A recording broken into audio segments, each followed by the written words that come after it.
సర్వేశ్వరుడైనటువంటి ఆ పరమాత్మలో చేరిపోవాలి, విలీనం చెందాలి. కాబట్టి ఆకాశ పతితంతోయం యదా గచ్చతి సాగర సర్వదేవత నమస్కారక కేశవం ప్రతిగచ్చతి. ఏ దేవతను ఆరాధించినా, ఏ దేవుణ్ణి పూజించినా చివరి అందరికీ కూడా ఫలితాన్ని ఇచ్చేది ఆ విష్ణుమూర్తియే. కాబట్టి ఇవన్నీ కూడా ఒక రోజులో, ఒక నెలలో, ఒక సంవత్సరంలో వచ్చేటివి కావు. గురువుల దగ్గర చేరి భక్తి విశ్వాసములతో పరమాత్మను తెలుసుకొని, ఆ పరమాత్మ ఏదో కాదని తనలో తాను తన్మయమై పరమాత్మ తత్వాన్ని సంపూర్ణముగా స్వానుభవమునకు తెచ్చుకొనుటయే ముక్తి, మోక్షము, కైవల్యము, జన్మరాహిత్యం.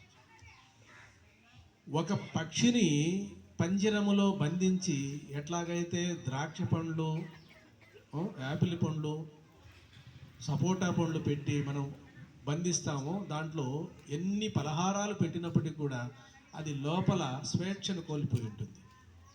ఆకాశములో తన సహజనయమైనటువంటి పక్షులతో వదిలేసినప్పుడే అది ఆత్మసుఖాన్ని పొందగలదు. పంజరములో పెట్టి బంధించి ఎన్ని పళ్ళ రసాలు పెట్టినప్పటికీ కూడా దానికి తృప్తి లేదు.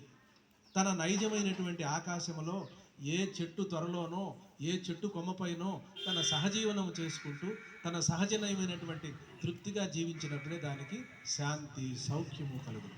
అలాగే ఇక్కడ జీవుడనే సులుకను ఈ దేహం అనే పంజరములో పెట్టి మనం ఎన్ని విషయవాసనలు దానికి ఇచ్చినా చివరకు స్వేచ్ఛ లేదు. తన నైజమైనటువంటి పరమాత్మలో కలపడమే ఏకైకమైనటువంటి మార్గమని నేను చెప్పడం లేదు, పూర్వీకులైన మహాత్ములు మనకు బోధ చేస్తున్నారు.